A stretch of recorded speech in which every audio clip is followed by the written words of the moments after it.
આજે આપણી સાથે છે મારા કાકાની દીકરી કોમલબેન, જે અત્યારે સાસરીએ છે, પણ એને શરીરમાં કોઈ બહુ જટિલ અને એ વાની દવા લઈને સાઈડ ઇફેક્ટથી એમને કિડની બગડી ગઈ હતી. એનું અઠવાડિયામાં 3 દિવસ ડાયાલિસિસ ચાલતું હતું અને શરીર આખું મોઢું કાળું પડી ગયું હતું. આજે એનો 25-30 દિવસ થયા અહીંયા આવ્યા એના. તો એની પાસેથી સાંભળીએ કે એને કેટલા ફાયદા થયા. બીજું એ વર્ષોથી જાણે, હું તો તમને બધાને ખ્યાલ છે કે 18 વર્ષથી હું આ NDSનું સેન્ટર ચલાવું છું. તો અહીંયા ઘણા કિડની ફેલવાળા પણ સારા થઈ ગયા છે. એમને ખ્યાલ પણ હતો, પણ એને મનથી લાલચા છૂટતી નહોતી ખાવા પીવાની. અને આ વખતે એની પાસે બીજો કોઈ હવે ચાન્સ નહોતો. ડૉક્ટરોએ બધાએ ના પાડી દીધેલી. એ કેવા સફરમાંથી ગુજર્યા છે અને હવે એને કેટલો ફાયદો થઈ ગયો અને એને લાઈફ જીવવામાં કેટલી મજા આવે છે એ પોતે જ કહેશે આપણને. તો તમારું નામ, ઉંમર અને પરિચય આપો પહેલાં. મારું નામ કોમલ ને મારી ઉંમર 34. હું પહેલાં અત્યારે મને દાખલ કરી હતી 20 દિવસ. સૌથી પહેલાં તકલીફ કેટલા વર્ષથી છે વાની જે છે તે? 15 વર્ષથી છે. હા, કેવો વાગે છે? એસેલિન નામનો વા છે. એ વામાં તમને હાંધાને એવું ન દુખે, પણ આ આંગળા હોય ને બધા એ પાકે એટલે એનો દુખાવો આપણીથી સહન ન થઈ શકે, એટલો દુખાવો થાય. એમાં રસી ન નીકળે, આમ રૂ જેવી વાટું જેવું નીકળ્યા કરે નકરું એમ. રૂની કેમ આપણે વાટું કરવી એવું નીકળે. બતાવો, આંગળી બતાવો તમારી. ઓપરેશન કરીને આવો સળિયા નાખ્યા. પછી દુખાવો માંથી સહન ન થયો એટલે હૃદય પોળું પડી ગયું અને એમાં પાણી ભરાણું. પછી ડૉક્ટરે અમને દવાખાને જ ના પાડી દીધી કે આને કોઈ ઈલાજ નથી, કે હવે તમે ઘરે વહી જાઓ, 10 દિવસ માંડ રહે એમ. પછી અમે તોય દાખલ થયા PP સવાણીમાં પરાયણે. પછી ત્યાં અમે દાખલ થયા ને 20 દિવસ રાખી મને હોસ્પિટલમાં. તોય ડૉક્ટરે કાંઈ જવાબ જ ન આપ્યો કે તમને સારું થાય કે નહીં થાય એમ. કેટલો ખર્ચો થયો તો? અમારે થયો 3 લાખનો. છતાં રિઝલ્ટ કાંઈ ના મળ્યું? તોય રિઝલ્ટ ન મળ્યું. તોય અમારે છેલ્લે ડાયાલિસિસ આવી ગયું. તે અમે અઠવાડિયામાં 3 વાર ડાયાલિસિસ કરાવતા. તો એ લોકોએ અમને અમારે બોલું ડાયાલિસિસ શરૂ કર્યું ત્યારે શું કીધું, કેટલો ટાઈમ કરાવવું પડશે? 8 થી 9 વાર કરાવવું પડશે. પણ એ 3 મહિના કરાવ્યું તોય ફેર ન પડ્યો. તો એણે અમને કીધું ને કે હવે તમે તમારું પ્રોટીન ઓછું આવે છે તો તમે ડૉક્ટરને એને બતાવો એમ.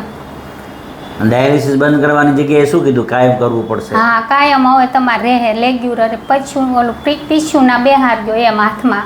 અમે કીધું અમારે એ તો બેહારવું જ નથી, ભલે અમારે મરી જાવ પણ એ નથી બેહારવું એમ. ડાયાલિસિસ હવે અમારે કરાવવું જ નથી.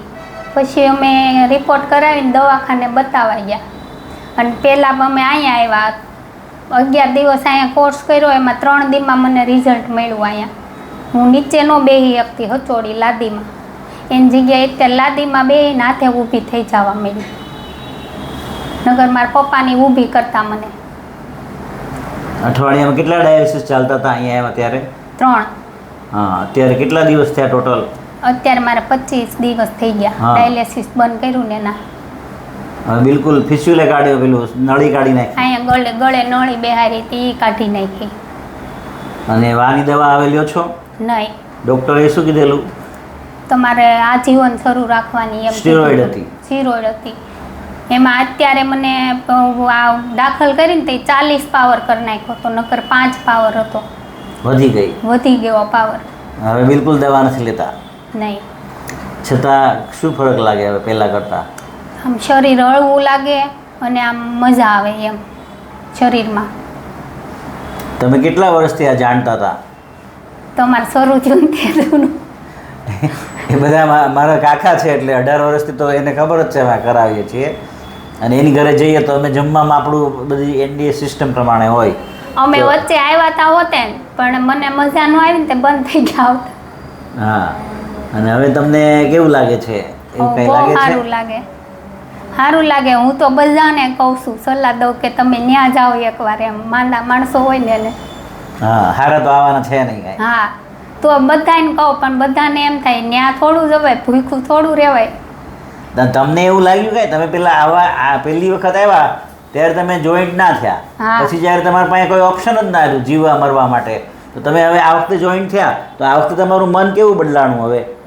પેલા હું માંદી પડી ને તો એમ જ કહેતી મને દવા આપી દો, મારે મરી જ જવું છે, રહેવું જ નથી એમ. આવું કેટલું સહન કરવું પડે, પણ મારથી સહન જ ન થતું. પછી બહુ દુખાવો થયો. પણ અને હવે મન તમારું કેવું થઈ ગયું આ સિસ્ટમમાં આવ્યા પછી? હવે એમ થયું કે અહીંયા પેલા ગયો હોત તો સારું હતું, તો આ બધું ન થાત મને. હવે એવું લાગે છે કે ખાવા નથી મળતું, કે ભૂખ્યા મરી જઈશું, કે વજન 0 થઈ જશે? વજનમાં શું ફરક પડ્યો? અમુકની હારી થઈ ગઈ, 2 કિલો વધી ગયો હારો. લોકો એમ કે ઘટી જાય. હા એમ. તો તમે અહીંયા આવીને ટ્રેનિંગથી શું બની ગયા? હવે ડૉક્ટરની જરૂર પડશે કે તમે પોતે બની ગયા? હવે પોતે ખુદ કે ડૉક્ટર? ખુદ. અને હવે ઘરમાં બધાને ચિંતા છે કે બધા બિંદાસ થઈ નહીં, હવે હાવ ચિંતા વહી ગઈ બધાને. પેલા કેટલી મારા ચિંતા? પપ્પા હાવ નહીં ઓલા થઈ ગયા. નકર એને રોજે મને લઈને જાવી પડતી દવાખાને. રોજે એકેય દિવસ એવો નહીં કે આજ નથી જવાનું એમ. અને એ ધંધા વગરના થઈ ગયા? હા. તારી પાછળ? એણે મારી પાછળ 2 વર્ષ બગાડ્યા. છતાં રિઝલ્ટ કાંઈ? કામ વગરના. મોઢા ઉપર કેટલી લાઈટ આવી? બહુ આવી ગઈ. આ મોઢું જે દેખાય છે ને એ 100% કાળું હતું, અત્યારે 80% અને આખા ગુલાબી. મોઢામાં કાળા કાળા ટમકા હતા. રિપોર્ટ કરાવ્યા તો રિપોર્ટ કેવા આવી ગયા? બહુ સરસ આવ્યા.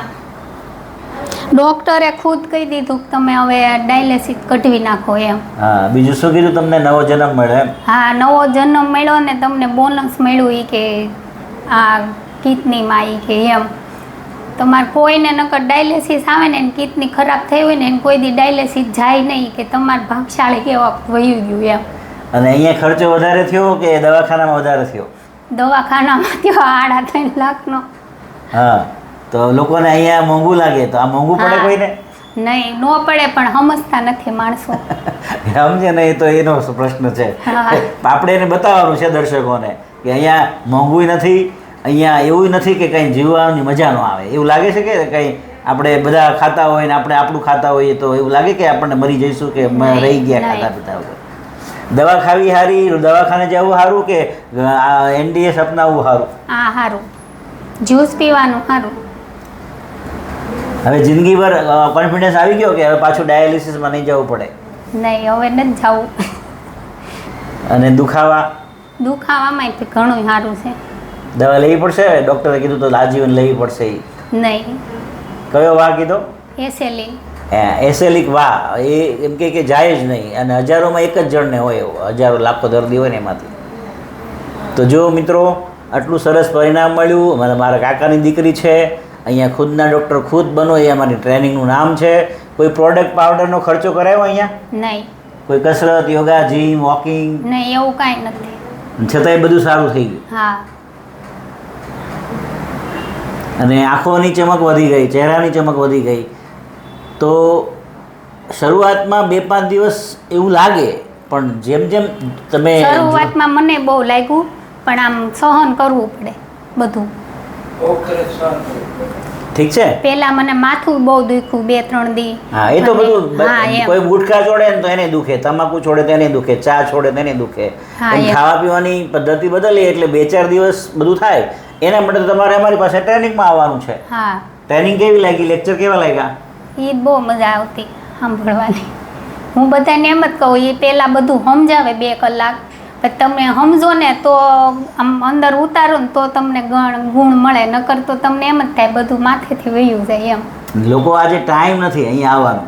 દવાખાને તમે 3 વર્ષ બગાડ્યા. હા. પણ અહીંયા તો ખાલી 11 દિવસમાં તમને ડૉક્ટર બનાવી દીધા. 3 વર્ષ નહીં, 15-17 વર્ષ. વાહ, 15 વર્ષથી છે. 2016માં આવ્યો છે મારે. વાહ. હા, 10 વર્ષ થઈ ગયા ને? 24 છે. હા, એટલે 15-17 વર્ષ છે ને. અને 16માં આવ્યો. આ કોઈ એવું છે કે ન થાય કોઈનાથી, કે ફાવે નહીં, કે મોંઘું પડે એવું કંઈ? થાય બધાયથી, પણ કરવું નથી મારે જેમ. હવે તને એવું લાગે છે કે આ છોડવું છે કે નથી છોડવું? નહીં, મારે ચાલુ જ રાખવાનું છે. તમે કીધું એ ત્યાં લગી ચાલુ જ રાખવાનું. પછી એક ટાઈમ જમવું છે ને તો જમીશ, નકર આખો દિવસ જ્યુસ જ પીવાનું. અને મજા નથી આવતી કેરી ખાવાની, કેળા ખાવાની? કેરી તો મેં ખાધી જ નથી. નહીં, પણ આ બધું ફ્રૂટ ખાવાનું થાય તો મજા ન આવે? આવે તો આવે. મોસંબીનું જ્યુસ ને એવું પીવી એટલે હા. એનર્જી વધારે આવી જાય. તમને તો પેલા ખાઈને દવા ખાઈને અને રાંધેલું ભોજન ખાઈને શક્તિ નહોતી. હવે તમે છોડ્યું, દવા છૂટી ગઈ, રોગ જતો રહ્યો, દુઃખ જતું રહ્યું અને શક્તિ આવી ગઈ, હાલવા માંડ્યા, ચાલવા માંડ્યા, એનર્જી હા. લાગવા માંડી. તો આપણે બુદ્ધિમાં વિચારવું જોઈએ કે મારા માટે સાચું શું છે, ખોટું શું છે. હમ તો મિત્રો, તમે પણ કોઈ ટ્રેનિંગ લેવા માંગતા હોય અને ખુદના ડૉક્ટર ખુદ બનવા માંગતા હોય તો તમે પણ અમારા સેન્ટરમાં સંપર્ક કરી શકો છો. 9813 95 484 મોબાઈલ નંબર છે. આભાર, ધન્યવાદ.